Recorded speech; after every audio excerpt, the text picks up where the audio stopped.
கடுகு, மிளகா, அது உருளைக்கிழங்கா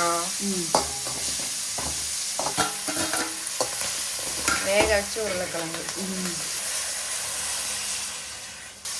இது என்ன போட்டு அரைச்சி வச்சுருக்கேன்? கடலை, சோம்பு, பட்டை, பூண்டு.